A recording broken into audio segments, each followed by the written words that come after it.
Bâtir en un temps record une maison sur mesure à l'architecture atypique mais au confort certain, cela avec de gros containers maritimes, une idée qui séduit un public toujours plus nombreux et curieux de s'aventurer hors des sentiers battus de la construction traditionnelle, à condition toutefois de respecter le plan local d'urbanisme de la ville où l'on souhaite s'installer. La construction de maisons containers, c'est le pari que s'est lancé en février dernier à Golbey une toute jeune entreprise, La Fabrique.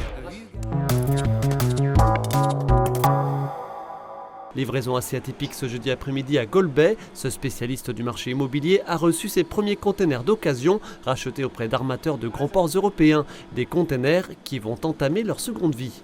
J'ai des demandes pour des garages, j'ai des demandes pour des vérandas, pour des piscines, pour des maisons, pour des extensions de restaurants. On a un peu de tout. Le gros avantage, c'est qu'ici, par exemple, sur ce bâtiment de 75 mètres carrés, on va livrer en 6 semaines. À partir du moment où Laurent séjournant, on va attaquer la découpe. 6 semaines après, 6-8 semaines après, on aura livré le bâtiment fini, clé en main. Du clé en main rapide et éco-responsable, on est bien ici dans un cercle vertueux de recyclage. Du clé en main aussi très abordable, à partir de 490 € le mètre carré. Conteneur livré, posé, découpé, menuiserie posée, donc lot couvert en gros. Ensuite vous faites tout le reste si vous êtes un champion du monde du bricolage. Et puis ça peut aller jusqu'à 2, 3, 4 000 balles le mètre. Sans problème, la moyenne tourne à 1550 TTC. Une moyenne inférieure donc aux constructions conventionnelles à 1800 ou 1900 € le mètre carré. L'autre intérêt de ce principe constructif, c'est sa modularité. Il vaut mieux acheter un 12 mètres que 2 6 mètres. Financièrement parlant, c'est plus intéressant. Donc on a tendance à pousser sur les 12 mètres pour que les gens aient encore de l'économie à faire. Et dès qu'on aura suffisamment de volume et qu'on pourra fabriquer en usine cette fois-ci, préfabriquer les modules, donc ça vient de ne plus faire ça, ce sera encore plus intéressant pour nos clients parce qu'on pourra faire beaucoup plus d'économies d'échelle et on pourra encore baisser nos tarifs. Richard Bourdonnet, on s'était vu en février dernier, c'était le tout début de l'aventure. Tout à fait. Ces maisons containers. Oui. On se trouve devant les 5 premiers containers qui sont apparus ici à Golbey. Tout à fait. On en est où ? Un ensemble de bureaux de 75 mètres carrés. C'est le premier projet qui sert à la fois de bureau pour l'entreprise et de showroom. Et ça me permet de faire visiter le bâtiment, de voir, montrer aux gens les volumes, etc. Et puis ça a été déclencheur de plusieurs commandes, donc c'est plutôt intéressant. Et La Fabrique alors, pourquoi ce nom ? C'est ma mère qui l'a trouvé. C'est tout simple. Parce qu'on cherchait quelque chose avec briques pour rappeler les Lego, etc. Et ça nous a paru judicieux. C'est sorti dans un repas et on a trouvé ça sympa, on l'a gardé. Et pourquoi vous vous êtes lancé dans cette idée un peu folle Pour les mêmes raisons. En fait, je voulais, moi, créer un restaurant en conteneur maritime sur la ville. Et ça n'a pas été possible en termes d'implantation. Donc, comme j'avais travaillé pratiquement 1 an et demi sur la technique, etc., et je connaissais le système de construction.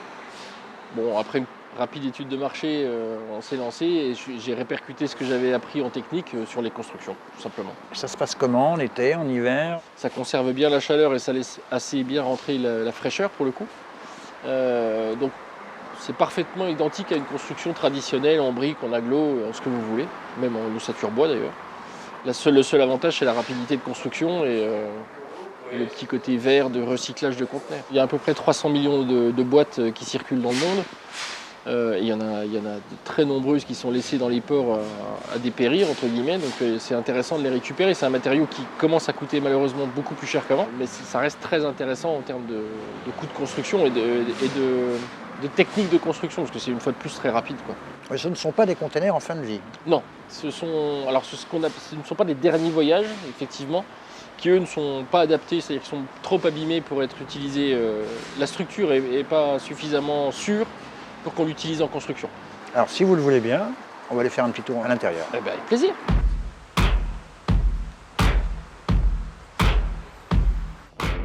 « 140 mètres carrés habitables, plus le garage de 30 mètres carrés. Donc on a une jolie petite maison. Richard, on se trouve ici alors dans des bureaux, dans un showroom, hein, c'est un peu ça. C'était 5 containers au départ. Oui, 5 containers de 6 mètres, ce qu'on appelle le 20 pieds. En hauteur traditionnelle, et on en a fait effectivement 3 bureaux sur 75 mètres carrés. Et je crois qu'il y en a déjà 2 qui sont voilà, loués. Les 2 petites cellules sont louées, j'ai gardé la plus grande quand même. Je crois que vous avez gardé une porte témoin. Oui, on a gardé une porte pour justement toujours accentuer ce côté conteneur de construction, pour qu'on ait une petite trace quand même qui apparaisse, puis ça fait un petit côté déco sympa. Alors, est-ce que vous avez de la demande depuis février dernier? Oui, oui, oui, il y a un engouement qui s'est fait évidemment parce que c'est nouveau déjà, donc on attire les gens. Bon, ça fait des années que ça existe en France, mais on n'avait pas forcément grand-chose en construction classique sur les Vosges. Donc oui, oui, j'ai des contacts importants. Le salon de l'habitat en plus va encore accentuer ça. Donc après, il faut concrétiser, il faut que les gens passent le cap et puis se décident à signer. Donc là, on a 4 chantiers qui sont signés à partir du mois d'octobre. Donc c'est très bien, on n'a plus qu'à pousser pour l'année prochaine. Alors parlons budget justement, ça a quand même pas mal augmenté. Oui. La crise sanitaire, Oui. la rupture de stock. Covid génère effectivement pas mal de ruptures de stock sur les produits même basiques, puisque des blocs-portes, on a un temps fou à avoir des blocs-portes. Et puis ça augmente surtout. L'acier va encore reprendre 30% au mois de septembre. Donc aujourd'hui, un container acheté en janvier vaut 3 fois plus aujourd'hui, quoi. Est-ce que vous pourriez me donner un ordre de prix? Par exemple pour une maison de 120, 150 mètres. Sur un 125 mètres carrés habitable avec garage, on va tourner, alors hors terrassement, hors terrain, parce que le terrassement est difficile à estimer avant construction. On va parler que de l'habitation, donc de l'architecte à la remise des clés, vous pouvez partir sur un budget pour un 125 mètres carrés total de 170 000 euros. Ça c'est du clé en main. Oui, clé en main totale, cuisine, sol posé, finition faite, salle de bain, etc. Ce qui est intéressant quand même, c'est que le client peut décider de, par exemple le parquet, de le faire lui-même. Absolument. Moi je fais un chiffrage global. Ensuite, comme je travaille en partenariat avec les entreprises que j'ai sélectionnées, ça laisse l'opportunité au client de se dire moi j'ai pas envie de travailler avec ce monsieur-là ou j'ai moi un contact qui va me faire un meilleur tarif. On retire cette partie-là et c'est parti. La seule, entre guillemets, la seule partie qui va me rester, c'est le conteneur. Pour le reste, le client fait absolument ce qu'il veut. Alors en espérant que les commandes se poursuivent. Oui, j'espère. Non, mais je pense que ça y est, c'est parti. Les gens commencent à avoir confiance. Le bâtiment est une aide monstrueuse parce que ça permet aux gens de se rendre compte du volume, de ce qui peut être fait et pas. Parce que quand on annonce des volumes de 14 mètres carrés, c'est bien, mais quand on dit 2,20 mètres de large, finalement, on se dit c'est peut-être coincé. Et finalement, c'est assez logeable pour une petite pièce. Donc oui, ça va avancer. On va avoir des demandes, c'est sûr. Les gens sont intéressés, les chiffrages se font. Voilà, une fois de plus, il faut que le cap se passe et que les gens aient confiance dans le produit et qu'ils se rendent compte au fur et à mesure des réalisations que ça tient la route, quoi. Affaire à suivre. Exactement.